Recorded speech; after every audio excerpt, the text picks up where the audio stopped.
Snow fell in fine, stinging flakes, each one sharp as ground glass against Dorothy's skin. It clung to her lashes, crusted in her hair, and sank in through the thin, fraying cloth wrapped around her shoulders. Her breath came out ragged, hot against the frozen air, and curled into a mist that vanished before she could see it drift. She kept her head bowed, not for the cold, but for the shame. 5 small bundles pressed against her chest, swaddled in torn linen, and the remains of her wedding quilt, each one shivering with fragile, stubborn life. They made small sounds, soft squeaks, thin cries that barely rose above the wind. She shifted them closer, but the cold seeped in from all sides, finding every weakness in her meager shelter. Behind her, the snow held the memory of boots, heavy, deep, walking away. Ezekiel hadn't looked back. She had known he wouldn't. His words had been short and cutting, carried off by the wind even as they burned through her. 5 girls. Worthless. She had watched him leave with the same strange calm she had when his fists landed. It wasn't surprise anymore. It was the dull familiarity of being measured and found wanting. The land stretched empty around her. White fields broken by the dark, skeletal lines of cottonwood trees. No sound but the wind until it came. A low, steady rhythm beneath the storm, like a heartbeat in the snow. Hoofbeats. Slow, deliberate, unhurried, as if whoever rode was certain there was no need to rush. Dorothy's first thought was of raiders, the stories she'd been told since childhood. Apache men with knives in their belts, hair black as pitch, eyes like obsidian. Men who took what they wanted and left ashes. Her body tensed, though there was nowhere to run, not with the weight of 5 newborns in her arms. Through the haze of falling snow, a shape emerged. Tall, upright, the outline of a horse powerful even in its stillness. The rider sat bare-chested despite the cold, skin bronze against the pale world, hair falling loose across his shoulders. His breath rose in slow clouds, each exhale a steady measure against the storm's chaos. The horse stopped a few paces away, steam curling from its nostrils. The man swung down without a word, boots silent in the snow. Dorothy's gaze flickered from his face, broad-boned, unreadable, to the scars along his chest and arms. His movements were neither hurried nor threatening. He moved like someone who had already decided what must be done. He crouched in front of her, his shadow falling over the small shapes in her arms. For a moment he only looked, first at her, then at each bundle, his gaze lingering on the faint movement of tiny hands beneath the cloth. Snow clung to his hair and the line of his jaw, melting in slow rivulets down to the hollow of his throat. "You're coming with me." His voice was deep, steady, as if the words had been waiting in him long before he saw her. Dorothy shook her head, a quick, desperate motion. "I can't." The words scraped her throat. "I don't know you." The man's eyes did not change, nor did his stance. He only reached for the horse's reins, drawing the animal closer, the saddle blanket already dusted in snow. "You'll freeze before sundown." "I'm not." Her protest faltered as one of the babies let out a thin wail, the sound like glass cracking. She looked down at the tiny, pinched face, the little mouth opening against the cold, and her voice died in her throat. He waited. Not impatient, not pleading. Simply there, a wall between her and the endless white. Dorothy's pride warred with the weight of the small bodies against her. She thought of Ezekiel's boots walking away. She thought of the cold finding its way into their bones, slowing their cries until there was only silence. The decision was not hers anymore. She let him take the weight of her arm as she rose, legs trembling from hours in the snow. He lifted her as though she weighed nothing, settling her onto the horse with a careful hand that never jarred the sleeping bundles. When he mounted behind her, the warmth of his chest was startling, the heat of another human being something she had not felt in days. The horse moved into a steady trot, hooves muffled by the snow, the wind clawing at their faces. Dorothy kept her gaze ahead, on the white blur of the world, but she could feel the strength in the man behind her. Not in the way he held her, but in the way he didn't need to. His presence was enough to steady her without force. The land began to change, the open fields giving way to low hills and clusters of dark pine. Somewhere far off, a wolf cried, a long mournful note that threaded through the wind. She shivered, not from the sound, but from the thought of being out there still alone. They crested a rise, and below lay a small settlement, more shapes than details in the storm. Smoke rose from chimneys, bending in the wind. As they passed, faces appeared in windows, at doors. Dorothy saw the narrowing of eyes, the quick, furtive gestures, the way one man stepped into the street, and then quickly back into shadow. The sight of her in the arms of an Apache would feed the town's hunger for talk for weeks. The man did not slow. His gaze stayed forward, his jaw set. The horse's breath came in bursts of white, like clouds torn from the sky. Dorothy lowered her head again, not from shame this time, but to shield the babies from the sharp air. The settlement fell away behind them. The snow thickened, muffling the world until there was only the rhythm of hooves and the quiet breath of the infants against her chest. Dorothy's thoughts drifted. Not toward the man, not yet, but toward the warmth she hoped might be waiting wherever he was taking her. When at last the shape of a cabin appeared through the snow, it rose out of the earth like something the storm had forgotten to bury. Smoke curled from its chimney, the glow of firelight spilling faintly from a single window. The horse stopped. The man dismounted first, then lifted her down with the same unhurried care, one arm around her, the other steadying the swaddled girls. For a moment they stood in the snow, the wind pressing against their backs, the cabin before them a promise neither had spoken aloud. He led her to the door. The hinges creaked, and the heat hit her like a wave, the smell of burning cedar wrapping around her as he stepped inside. She crossed the threshold without a word, the weight of her daughter's warm against her heart, the echo of his first sentence still lingering in her mind. She did not know where she was, or what this man intended beyond shelter. But she knew one thing as the door shut behind them, and the snow's howl softened to a distant murmur. She was no longer alone in the white. The cabin's warmth was almost painful after the hours in the snow. Dorothy stood just inside the doorway, unsure whether to move forward or turn back into the blizzard. The fire's glow painted the walls in shifting gold, throwing their two shadows, his tall and still, hers narrow and trembling, against the rough-hewn logs. The air smelled of cedar, wood smoke, and something rich simmering in an iron pot. Tayan crossed the room without looking at her, his steps soundless on the worn plank floor.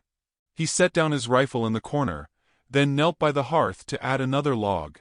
The wood cracked as the flames caught, sending a rush of light that made the place feel momentarily larger. Dorothy clutched her daughters closer, their breathing steady now that the cold no longer clawed at them. He rose, took a wool blanket from a peg on the wall, and held it out. His gaze met hers only for a heartbeat, steady and unreadable, before he turned away again. She wrapped herself in it without thanks, not from ingratitude, but because the words felt too heavy to lift. There was no question of leaving. Outside was a world that had already decided she wasn't worth saving. Inside was the quiet weight of a man who had chosen to bring her here. The cabin was sparse but orderly. A narrow bed in one corner, a table with two chairs, shelves lined with jars of dried herbs and bundles of fur. In the farthest shadowed corner, a cradle carved from dark wood sat empty, as if waiting for something that had never arrived. Tayan ladled stew into a wooden bowl, set it on the table, and motioned for her to sit.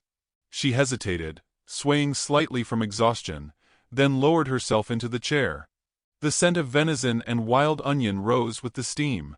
She ate without speaking, each bite easing the knot in her chest that had been there since the morning Ezekiel left her. He stood by the fire, arms folded, watching the flames instead of her.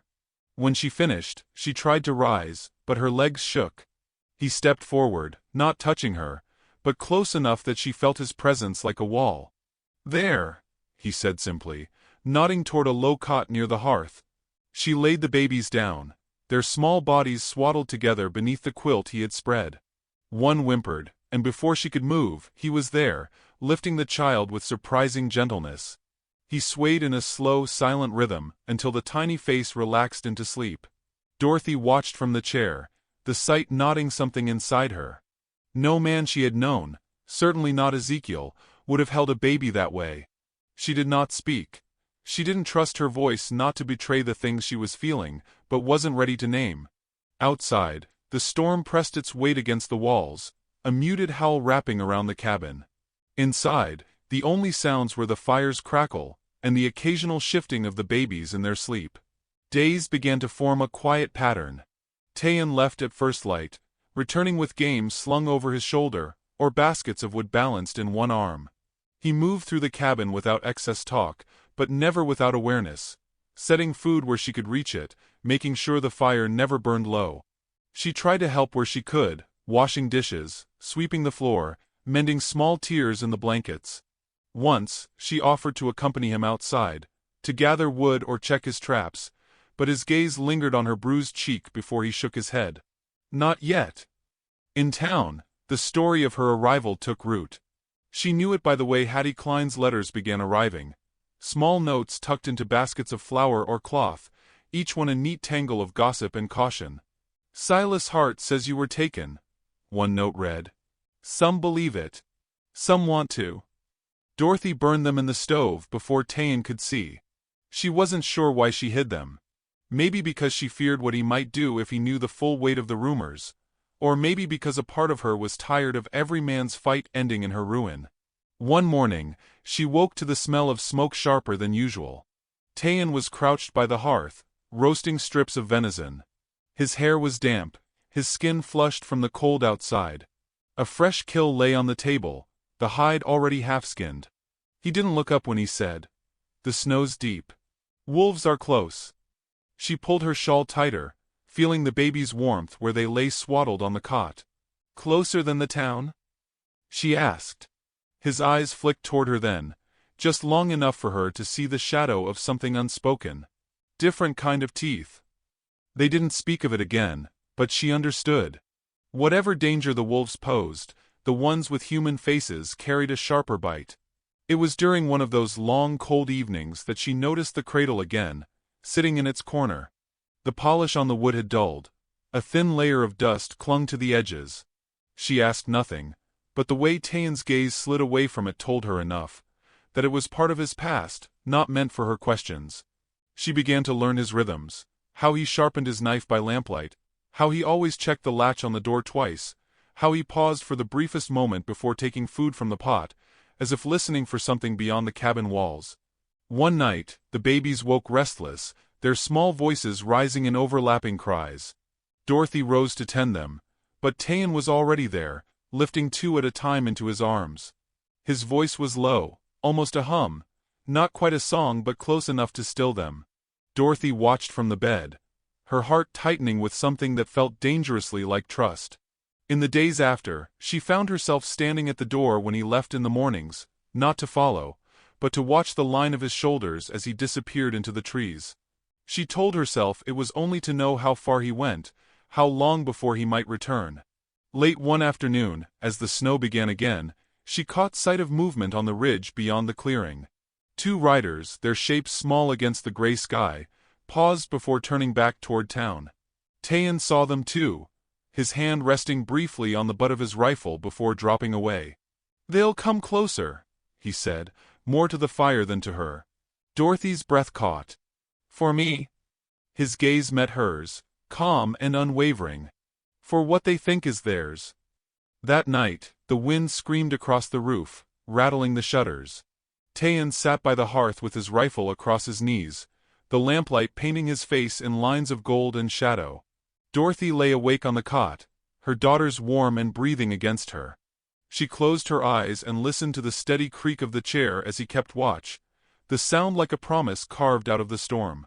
When sleep finally came, it was not because she felt safe, but because she felt less alone. And in a life like hers, that was almost the same thing. The snow had grown soft in the mornings, a thin crust breaking underfoot, though winter's grip still held. Dorothy began rising earlier, sometimes before Tayan returned from checking his traps. The cabin's silence felt different now, not the hollow kind she had known in Ezekiel's house, but the heavy, steady quiet of two people moving in the same small world without treading on each other. The bruises on her face had faded to pale yellow, the ache in her ribs dulled. But the shame, that strange, invisible weight, clung like a scent that wouldn't wash away. She could feel it in her shoulders when she stepped outside to gather water from the barrel, in the way she hesitated before meeting his eyes. She told herself it was only because she didn't want him to see how much she depended on this roof, this fire, this strange, wordless protection. One morning, as she fed the babies, She realized she had never spoken their names aloud in his presence. She had whispered them to each child in the cold before he found her, but in this cabin they were simply the girls. Perhaps saying their names would make her life here more real, or perhaps she feared it would make it fragile. When he returned that day, snow clinging to his hair and shoulders, she stood from the cot and began without thinking. "This one is Mercy," she said, touching the first bundle. Her voice trembled, but she went on, moving from one to the next. "This is Ruth, then Dorothy, after my mother. Here is Temperance, and the smallest is Hope." Tayan didn't interrupt. He stood by the hearth, hands loose at his sides, his dark eyes following each motion. When she finished, he repeated the names slowly, one by one, as if tasting them. Mercy, Ruth, Dorothy, Temperance, Hope. Each name came out low, deliberate, like a stone set in place. Then he nodded once and returned to unloading the haunch of venison from his shoulder. But something in the air between them had shifted. Later that week, he brought in a small bundle of pine branches, their needles sharp and green against the gray of the room. He placed them above the cradle in the corner, the one that had sat empty since her arrival. She watched him do it without comment, but the gesture stayed with her long after he stepped back into the cold. The town's whispers reached them even here. Hattie sent another note tucked in with flour. "Ezekiel says you were stolen. Some believe him. Silas Hart's been talking about a search." Dorothy read it by the firelight, her hands tightening around the paper until it crumpled. She thought of telling Tayan, but the memory of his hands on the rifle last time they spoke of Ezekiel kept her quiet. Instead, she poured her unease into work. She learned to split kindling under his brief instruction, the axe heavy in her hands, the sound of the wood cracking like the breaking of ice. He never took the tool from her, never corrected her more than once, and when she managed to fill the small rack beside the hearth, his glance held something like approval. That night, as they sat in the warm half-light, she asked, "Have you always lived here?" The question felt strange, like trespassing. He didn't look up from the piece of leather he was mending. "Not always." His voice was flat, but after a pause he added, "Had a wife once. Winter took her." She didn't press him. The way his hands stilled for a heartbeat told her more than any details could. She glanced toward the cradle, and wondered if it had been carved for a child who never saw spring. The days stretched on, each one a mix of small labors and long silences. Sometimes, in the blue dusk, she would see him pause at the edge of the clearing, scanning the ridge before returning. Once, she caught the faint glint of steel, someone watching from a distance, gone before she could be sure. When she mentioned it quietly as he came in, his eyes narrowed, the weight in them making her wish she'd stayed silent. He set his bow on the table, ran a hand down its smooth curve, and said only, "Tracks in the snow don't last long."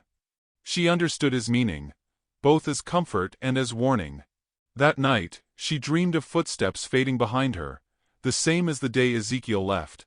Only this time when she turned, she saw Tayan standing in the snow, the babies cradled in his arms, his face unreadable. She woke with the image burned into her mind, unable to shake the thought that the past might still be trailing them. In the morning, the sky hung low, heavy with unfallen snow. Tayan handed her his hunting knife without explanation, and nodded toward the table. She began cutting strips of dried meat, the blade sharp and sure in her grip. There was a strange intimacy in it, using his tool, standing where he had stood 100 times before. By evening, a wind had risen, rattling the shutters.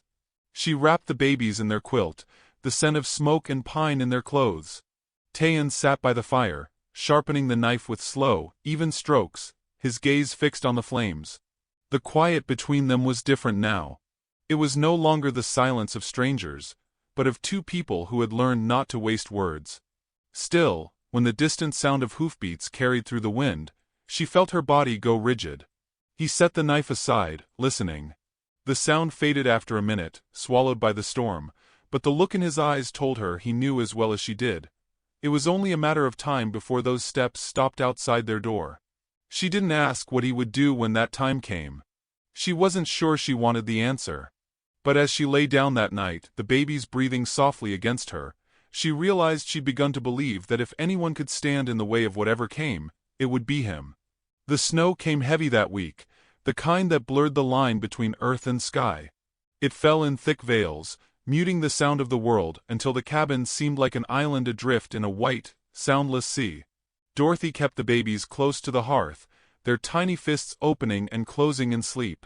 The air inside was warm, but she could feel the storm's pressure against the walls, a low, steady weight that made her think of hands pressing in from every side.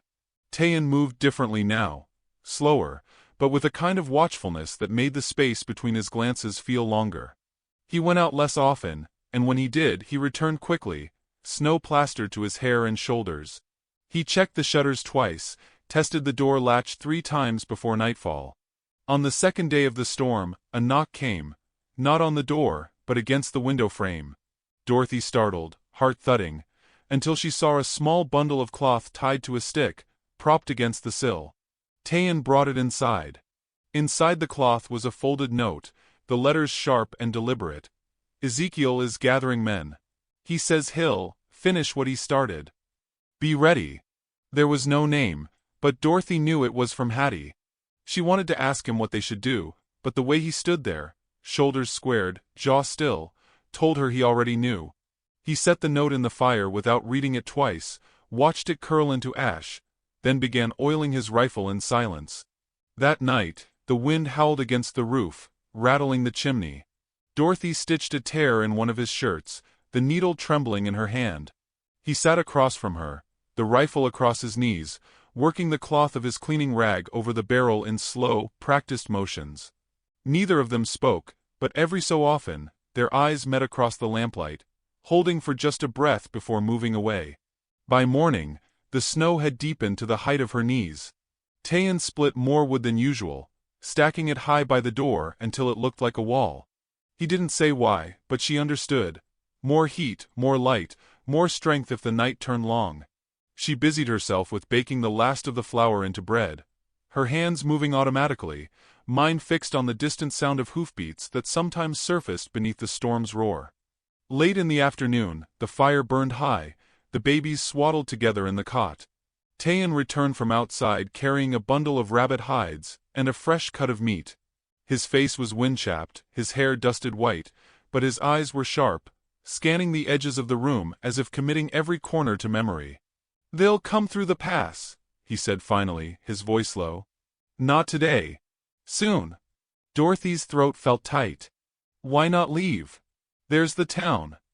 He cut her a look that stopped her words. "Town would hand you back to him. Quicker than the snow melts." She knew he was right. The thought made her stomach hollow. As dusk fell, she ladled stew into bowls. He took his at the table but didn't eat right away, his gaze fixed on the fire as if reading something in the shifting light. She wondered if he was thinking of the wife he had lost, of battles fought before she ever knew him, of the kind of cold that couldn't be seen. When she finished her own meal, she reached for his shirt, the one she had mended earlier, and set it on the table. "You'll need it," she said, her voice quieter than she intended. He looked at it, then at her, and something in his expression softened for the briefest moment. He didn't thank her, but he picked it up, folding it with the same care she'd stitched into it. That night, the wind shifted. It carried with it a sound that did not belong to the storm, the faint, deliberate rhythm of horses breaking through snow. Taein rose from his chair in a single motion, crossing to the window. Dorothy followed, the breath catching in her chest. Through the blur of falling white, she saw them. 3, maybe 4 figures moving slow but steady along the ridge. He didn't speak, only stepped back from the glass and reached for the rifle. He checked the chamber, then set it within easy reach of the door. Dorothy stood frozen for a moment, her hands tightening around the edge of her shawl. The babies stirred, their soft sounds pulling her back to the cot. She bent over them, smoothing the quilt, whispering without thinking. "It's all right, my loves." Behind her, the floorboards creaked as he moved to the door, opening it just enough to let the cold in. He stood there for a long moment, the snow swirling around his bare shoulders, steam rising faintly from his skin. Then he closed it again, the latch clicking into place. "They're close enough now," he said, and there was no fear in his tone, only a certainty that made her heart pound harder. The fire popped sharply, the sound startling against the deepening quiet. She turned toward him, searching his face for what would come next, but his eyes were fixed on the door, as though the wood itself might move. Outside, the wind shifted again, carrying the scent of wood smoke from somewhere beyond the ridge. It was a reminder that men, not just wolves, were moving in the white. Men with reason to hate, to take, to finish what they believed unfinished. She wanted to ask if they would be ready. Instead, she asked the only question that rose past the knot in her throat. "Will you stay by the fire tonight?" He looked at her then, a single nod sealing the answer. And as the shadows from the flames climbed the walls, she realized that the storm outside was no longer the one she feared most. Dawn came pale and colorless, the light straining to break through the heavy sky. The storm had eased, but the snow lay deep, a blank sheet over the world. The air was sharp enough to sting her lungs as Dorothy stepped to the window. The ridge was clear for a moment, and then they appeared. 3 riders breaking the horizon, their shapes growing larger with each slow descent. The lead horse carried Ezekiel. She knew him even before she saw his face, by the way he sat the saddle, upright, full of his own weight, as if the world still owed him something. Tayan was already at the door. His rifle leaned against the wall beside him, but his hands were empty. Bare-chested again, his skin burned bronze against the white world outside, his breath rising in long, even streams. He didn't speak, and she didn't ask him to. The hoofbeats came dull through the snow, the rhythm unhurried but sure, until the men reined in just beyond the edge of the clearing. Ezekiel's eyes found her first, narrowing as they landed on the cabin door. His voice carried across the cold like a whip crack. "You've got something of mine, Red Elk." Tayan stepped forward, not fast, not slow, each stride deliberate. He stopped between them and the cabin, his body a wall of stillness. "Not yours," he said simply. Ezekiel laughed, the sound brittle. "She's my wife. And those," he jerked his chin toward the cabin, "are mine too." Behind the door, Dorothy's hands tightened around the edge of the cradle. The babies slept, their breaths soft against the quiet. She could taste the metallic tang of fear, but it wasn't the same fear she'd known with Ezekiel before. This one carried an edge of anger.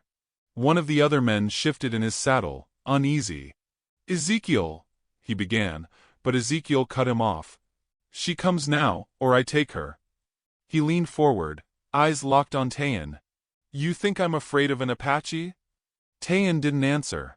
He took one step closer, the snow crunching under his bare feet, steam curling faintly off his skin in the cold. His eyes didn't waver. Dorothy knew that stance. She had seen it in the way he faced the storm, in the way he stood when scanning the ridge, rooted, unmovable.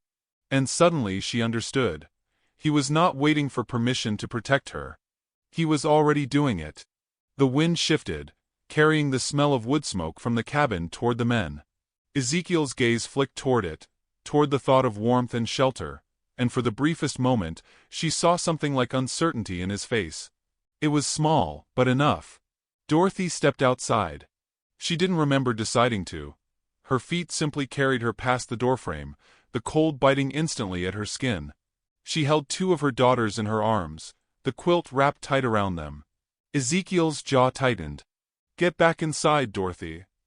"No," the word came steady, sharper than she'd ever spoken to him. She didn't raise her voice, but it carried in the cold air. "You left us to die. You beat me for the sin of giving life. You have nothing here." The man on Ezekiel's left shifted again, his gloved hands tightening on the reins. The third rider looked away entirely. Ezekiel's face darkened, the red in his cheeks not from the cold. "You think you'll live long out here?" He spat. "You think he'll keep you when the novelty's gone?"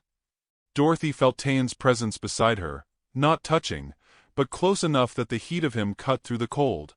"I think," she said, her voice steady, "that you'll turn your horse around and never come back." The silence that followed was heavier than the storm. Snowflakes drifted between them, landing on skin and melting without notice. Ezekiel's eyes flicked to Tayan again, and whatever he saw there, something in the absolute stillness, in the calm that wasn't weakness, made him pull on the reins. "This ain't over," he muttered, but his voice lacked the certainty it had carried when he rode in. He turned his horse. The other 2 followed without a word, their figures shrinking against the white until they were only smudges on the horizon. Dorothy let out a breath she hadn't realized she'd been holding. Her knees felt weak, but Tayan's shadow fell over her, steady as ever. He looked down at her, his gaze lingering on her face before dropping to the sleeping children. "You should go in," he said quietly. She did, but she turned at the threshold to see him still standing there, bare against the snow, watching the ridge until the last trace of the riders was gone. In the days that followed, no one came. The gossip in town shifted. Hattie's next note spoke of the widow who stood her ground, and the Apache who guarded her like his own blood. Some still whispered, but the edge had dulled. One evening, as the sun sank low and the snow caught fire in its light, Dorothy found herself beside Tayan at the woodpile. She handed him the split logs one by one, their hands brushing in the exchange. He didn't step away, and neither did she. When the last log was stacked, he looked at her fully, his eyes holding the same quiet certainty as the day he'd found her in the snow. "Dorothy," he said, her name deep in his voice for the first time. The sound of it settled something inside her, like the last piece of a door being set into place. That night, as the babies slept and the fire burned low, she sat by the window and watched the snow fall in soft spirals. The storm had passed, but its memory lingered, a reminder that some battles are fought without weapons, in the steady refusal to bend. And if the world outside still judged, she knew now it could not take from her what had been given in its place. A home not built from walls, but from the presence of someone who would stand in the snow and not move.